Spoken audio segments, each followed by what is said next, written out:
Welcome to the 2022 Candidates Debate, moderated by the nonpartisan League of Women Voters of New Canaan. Candidates, thank you for being here tonight. We are grateful to Town Hall for allowing us to use this space and to NCTV Channel 79 for their production of the debate.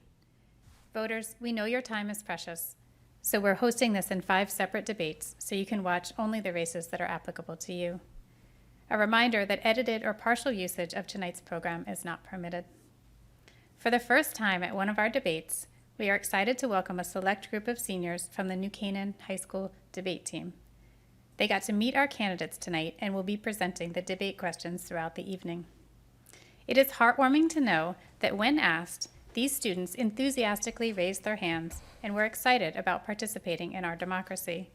Our hope is that by having these students here, more citizens, both young, old, and in between, will tune in, get informed, and vote. Questions for tonight's debate were submitted to the League in advance from the public. I want to thank everyone who took the time to let us know the issues they cared about most this election. In accordance with our nonpartisan guidelines, we carefully selected a team to review the questions, and we often rewrite them for comprehensiveness, fairness, nonpartisanship, applicability to all candidates, and relevance to the office. The candidates have all agreed to a set of debate rules for the evening. While our students will be asking the questions, I will remain here and responsible for enforcing the rules, including time limitations. But I'm sure it won't come to that. Without further ado, I would like to introduce Grace Corcoran from the New Canaan High School debate team, who will ask the questions for this debate.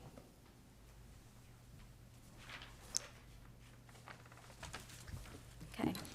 I'm Grace Corcoran. Welcome to the candidate debate for Representative District 142, serving voters in parts of New Canaan and Norwalk. Our candidates are Lucy Dathan and Mastronardi. The debate will begin with opening statements, followed by questions submitted by the public. Candidates will be allowed 1.5-minute responses, followed by an optional 30-second rebuttal. We will end with our closing statements. Based on a random draw, we will begin our opening remarks from Lucy Dathan.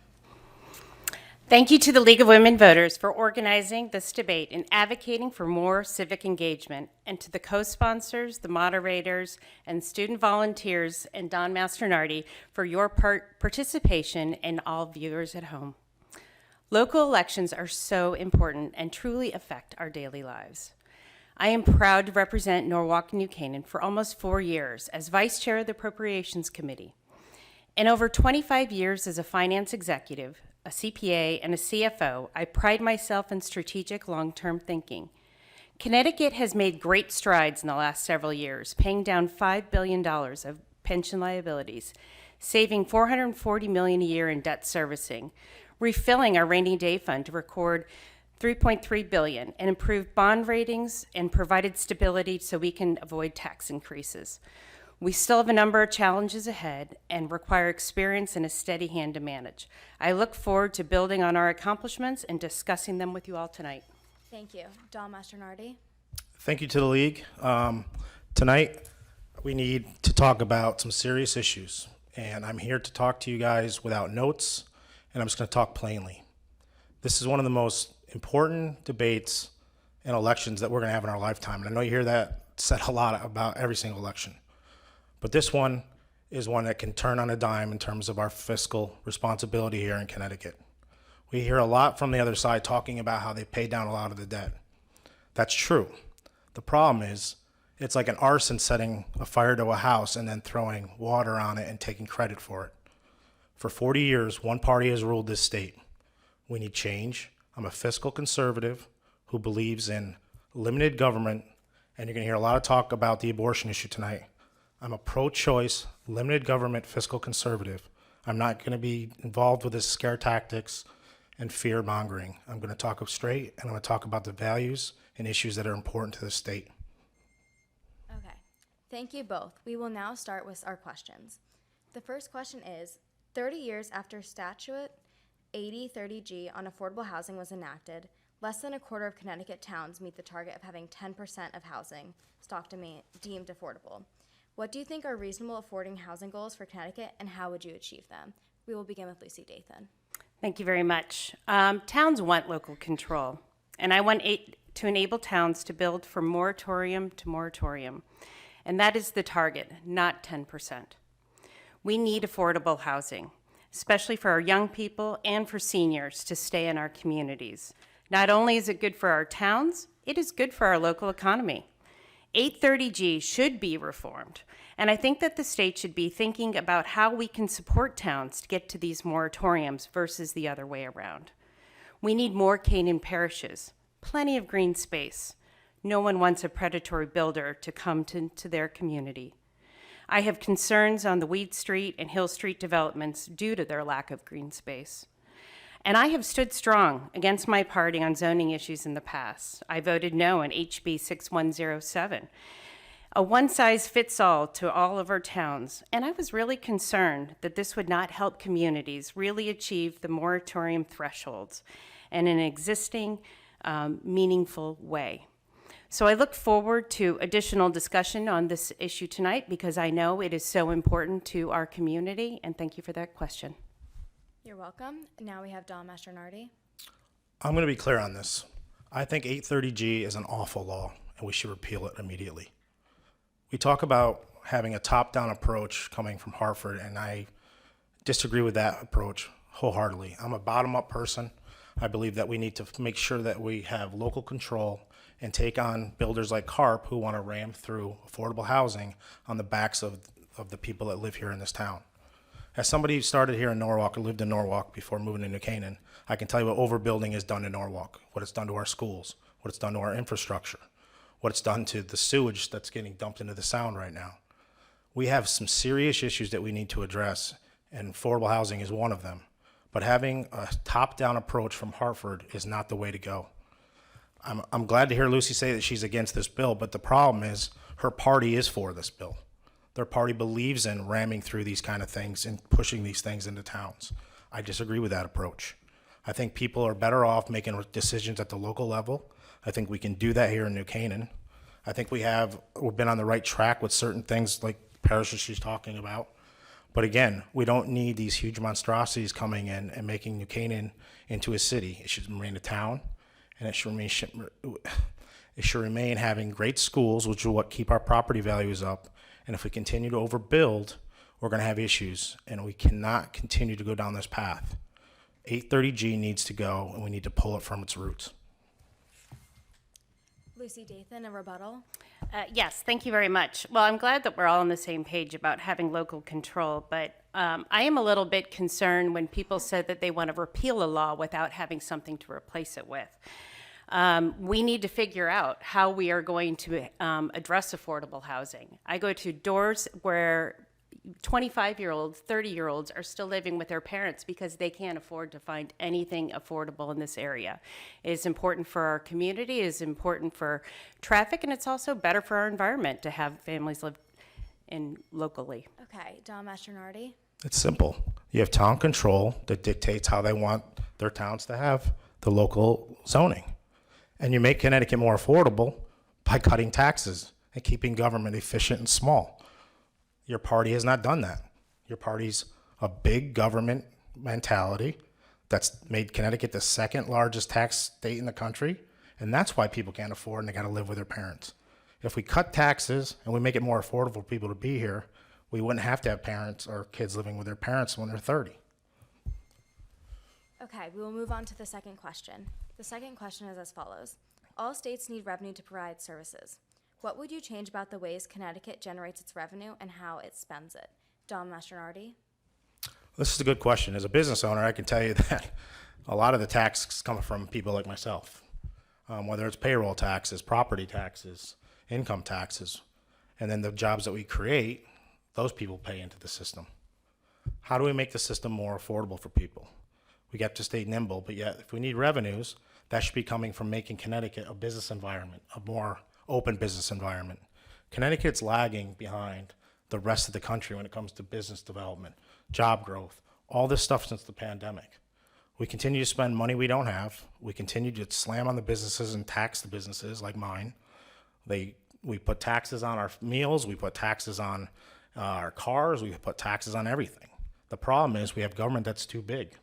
We need to limit the size of government, cut the waste, cut the inefficiency, and make sure that revenues are coming from a base of work and business versus punishing people for their work and businesses. Okay, Lucy Dathan. Thank you, Grace, for that question. So Connecticut has done quite a bit in order to streamline our government. As Vice Chair of the Appropriations Committee, it is my responsibility to go through the budget on a line-by-line basis, going agency by agency, seeing where their head counts are, where they're spending their money. Connecticut has undergone a study called the CREATES report that actually looked at where agencies were and really anticipating a large scale of retirements, the silver tsunami that we are experiencing this year. And right now, our government, before the silver tsunami, our government between now and where we were in 2005 has decreased 20%. And so we have a large amount of people that are also eligible for retirement. So there is a large brain drain that's going to be going out of state government.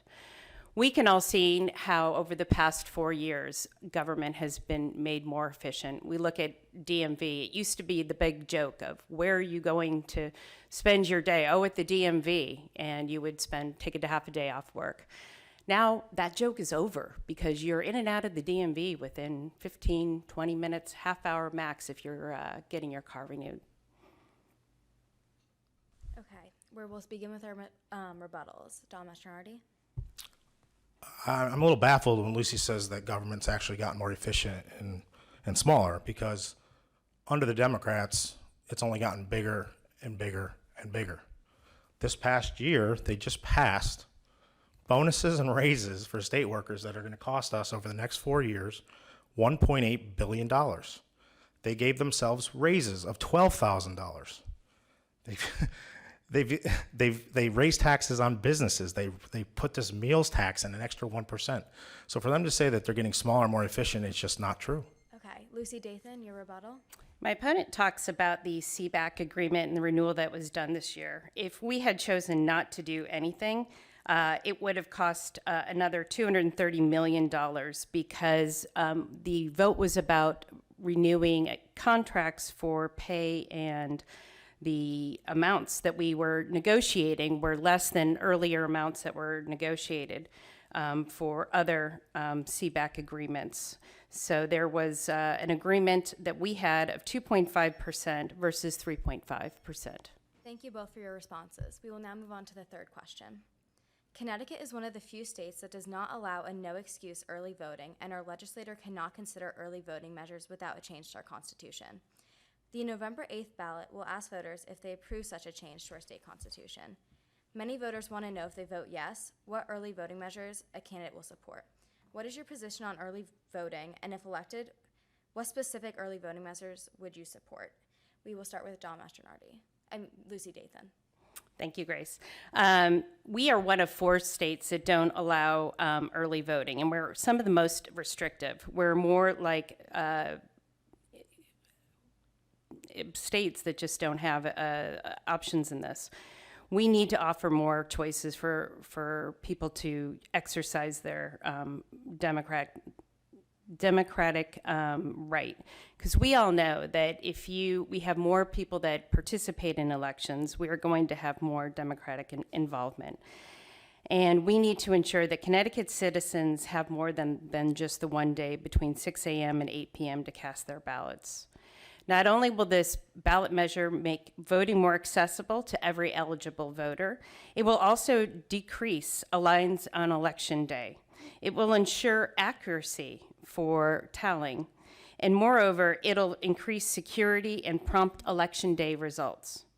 I was disheartened to see that some of my more radical sides of the General Assembly did not vote in favor of this. We had many Republicans that did vote in favor, and that was heartening, but I felt like there should have been more, because we want to make sure that we make voting more accessible and more like other states in our country.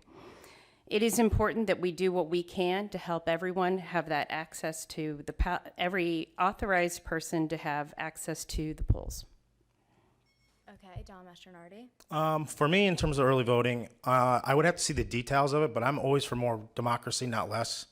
I think we should have open primaries. I think we should support a third party. I think it'll help take some of the extremes out of what we're seeing in our politics today. I'm endorsed by the Independent Party. I'm proud of that. Obviously I'm the Republican nominee. But also I think early voting in terms of if we're doing it 3 weeks, 4 weeks out, I don't agree with that for a couple of reasons. One, we're having our debates a couple of weeks before the election right now. For people to make a decision before they've heard the candidates or for us to be able to lay out our plans, I just don't think is right or fair. Now, I would be more in favor of ballot measures of term limits. I think that actually would actually put people to come out and vote early, because there's done studies that early voting doesn't actually increase turnout. There's been numerous studies, you can look them up. But I think if we're going to do early voting, it would have to be the weekend before an election or the weekend before the Tuesday, and then you can do Saturday, Sunday, Monday, and then have the results on Tuesday. I think that would be a better way to do it if you're going to do early voting. Okay, Lucy Dathan, your rebuttal. Thank you. I think when we're talking about early voting, the whole ballot initiative is whether you want to have early voting provided for. The legislature will make those provisions, whether it's going to be a local control decision or whether it's going to be something that's a sort of one-size-fits-all. So there is a lot of opportunity for the legislature in the next session to look through this. I also support open primaries. We have approved that as a legislature in the past. Don Mastronardi, your rebuttal. Again, I think if you're talking about a top-down, one-size-fits-all approach, which unfortunately I think Democrats will push, I think that's wrong. Listen, we have shucks about a brain drain. We don't have resources now to do polls. We don't have people at school. We have shortage on volunteers now. How are we going to do this for multiple election days? And this is what I worry about. We have municipalities like Norwalk that don't have a lot of money to support this. Now, how are we going to have to pay for that? Well, that means taxes are going to go up. So I would have to see how the details of this. But like I said, I'd be for a favor of the weekend before. We do and have then, to move on. Sorry. So, question 4, which will begin with Don Mastronardi, is Connecticut recently enacted legislation to protect the rights of persons both receiving and providing reproductive health care services, and to codify access to more reproductive health care services providers. Do you support Connecticut's current position and why? Or what changes, if any, would you make? For me, again, as a male, as a pro-choice Republican, I don't think it's my right to tell anybody what to do with their body, period, end of story. But that goes across everything. I didn't feel comfortable with people mandating vaccines. I didn't feel comfortable with people telling people to do masks. And I definitely don't feel comfortable with telling some woman what to do with her body, especially when she has to make a difficult choice, what to do with a baby. That's something that I can't imagine ever going through as a father. I try to put myself in my daughter's position if I was in that position and I had to make a choice. And at the end of the day, I would want my daughter to have more choice, not less. And I think making sure that abortion is a protected right is important. I just want people to understand that. I think it should be rare, safe, and legal. And like I said, I don't think it should be a decision made by a politician. Okay, Lucy Dathan. Thank you. Since the overturning of Roe versus Wade, I've been very proud to be living here in Connecticut, where we have been supporting women's rights to choose. And I'm a fighter. I'm going to continue to fight for this right because it is very important. But at the end of the day, even though the law has been codified into statute, it's not been codified into the Constitution. And as one of my jobs as a legislator is to change the law. So it could potentially be changed until it is codified in the Constitution. And what we've seen since 2014, the Republicans in our state house have made 30 attempts to chip away at this law and take away reproductive rights.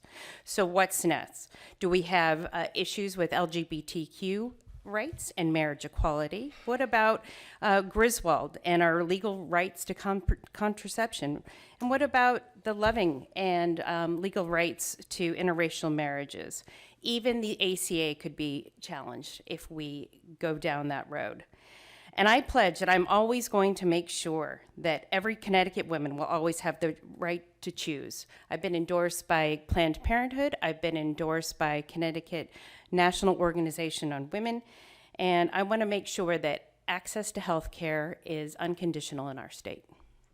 Okay, thank you. Dawn Mastronardi, a rebuttal. Again, I don't think we're arguing. I mean, she continued to try to scare you. I know we're close to Halloween and all, but again, at the end of the day, I will tell you exactly where I stand on the issue.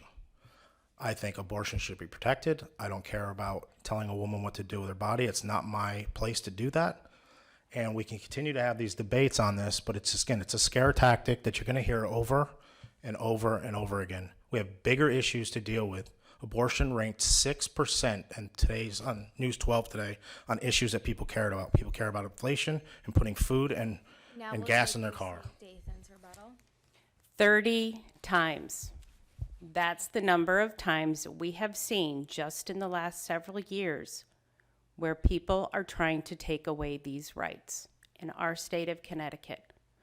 Whether they're requiring ultrasounds before termination, whether they are sending people to deceptive pregnancy centers and giving them false information. This is what we're up against. We need to make sure that we have fighters, not people who are going to stand on the sideline. Well, anybody knows me knows that I'm a fighter, Lucy. Okay, so we will move on to the next question. It will be, Connecticut residents have faced increased energy costs and service disruptions. What legislation would you propose to improve our energy and research infrastructure to ensure future access and affordability? We will begin with Lucy Dathan. Thank you so much. We all know energy prices are out of control, and we see that with our monthly Eversource bills. We are where we are due to Governor Rowland's and deregulating the energy market, which didn't help our residential customers. We have 4 key areas that we need to be thinking about. Affordability, of course, reliability, sustainability, and accountability. We did the Take Back Our Grid Act, and that did help, but there is still some more that needs to be done. We want to make sure that we use some of the $5.4 billion of infrastructure money that's coming to our state in investing in our utility infrastructures. But we also need to consider diversifying our energy resources, investing in other renewables such as solar, wind farms that have become more competitive price-wise than fossil fuels. And I agree that we need to be thinking about nuclear energy. We have Millstone Nuclear Plant in Connecticut, which provides a large portion of our energy currently, but we really need to be thinking longer term and making sure that we don't keep kicking the can down the road and our children have to pay for our mistakes and over-reliance of fossil fuels. Thank you. Dawn Mastronardi. Well, I'm happy to hear Lucy talk about kicking the can down the road because she blamed a Republican governor when her party has run the state for 40 years. You guys in the legislature make the laws. So for you to sit there and blame Governor Rowland for our energy issues now, when 20% of your bill, your electric bill, is for taxes that subsidize renewable energies, subsidizing the poor, and 20% of that in your bill goes to non-supply or delivery on your bill. Everybody knows how much that's costing us. So again, we're talking about issues that her party has been kicking the can down the road for 40 years. We have the highest debt one of the highest debts in the country. That's because of your party. We have some of the highest electricity rates in the country. That's because of your party. We have continued taxes on everything, including stuff like highway and use tax and diesel tax that you voted for and support. This whole thing, energy above thing, I agree with. The problem is Millstone was saved by the Republicans, not the Democrats. So when she talks about how Millstone is helping, they supply 40% of our energy, she's correct. But Republicans saved that, not Democrats. So imagine if the Democrats got their way and nuclear energy was gone, you'd have 40% of your energy costs would be gone. 40%. Thank you. Lucy Dathan, a rebuttal. As being part of a coastal community here in Connecticut, we need to make sure that we protect our coastline. Our storms are getting stronger. One of the biggest complaints I hear on the doors are the intensity of storms. These are being caused by global warming. We need to address this. We need to remove the use and over-reliance of fossil fuels. We need to diversify our energy, and we need to make sure that we can do this in a sound, fiscally done way. Thank you. Dawn Mastronardi, a response. Again, she's talking about an all-above strategy, but she wants to get rid of fossil fuels. Now, we're knocking on the same doors. You must be talking to different people because the number one concern I keep hearing is costs, food costs, gas costs, costs of electricity. Nobody's talking about global warming, Lucy. That's what you talk about. I know you want to put California standards in because you're from California. I know you're on record with saying that you want to make Connecticut the East Coast version of California, but look what California just did. They put in a moratorium, they want to ban cars, and then 2 days later, they tell people not to plug in their electric cars. We invite our candidates to present their closing statements, starting with Lucy Dathan. Thank you so much. As a proud Midwestern girl from St. Louis, Missouri, I wanted to say thank you again to the League for organizing this debate, and to the student volunteers and to Don for coming to discuss these important issues. I have been proud to work for the 142nd District over the last 4 years. Although we have faced some unprecedented challenges, I have worked to build a sustainable, strategic, and balanced budget, all while lowering $650 million of taxes. We've lowered the cost of prescription drugs. We've tackled unfunded pension liabilities. We've funded our schools, including more than $300 million to schools in our district. We've added safeguards to protect reproductive freedoms, and I've kept you informed. I'm proud of these accomplishments, but there's more to do. I hope to return to the State House in 2023 to continue building on these achievements, and additionally fight for modernizing our transportation and energy infrastructure, improving access and affordability to health care, fighting to protect reproductive freedoms, and making government more efficient. I love serving you and respectfully ask for your vote in November. And now we have Don Mastronardi. Again, thank you to everybody. Thank you, Lucy. I think hopefully tonight you saw the stark contrast between my opponent and myself. I'm a diehard fiscal conservative who believes that our economy here in Connecticut is in a peril position. She talks a lot about how she's helped cut taxes, which is nonsense. She's talking about how they've got their fiscal house in order, which is not true. They're using COVID money, and they're using the 2017 budget that the Republicans got passed with 5 Democrats that's put capped on our spending. We have a lot of issues that we need to address. Global warming is not one that Connecticut can tackle on its own. That's a federal issue that should be taking control of that. Our storms are not getting stronger. That's false. We need to remember we got crime issues in this state. I'm proudly endorsed by the Fraternal Order of State Police. I'm proud endorsed by the Independent Party, and I'm also endorsed by the Log Cabin Republicans. I'm a fiscal conservative who will only fight for your values and your expenses and cutting all those for you. This concludes our District 142 debate. We thank our candidates and our listeners for participating in democracy. Up next is Senate District 26, featuring Tony Boucher and Cece Marr. Thank you. Thank you.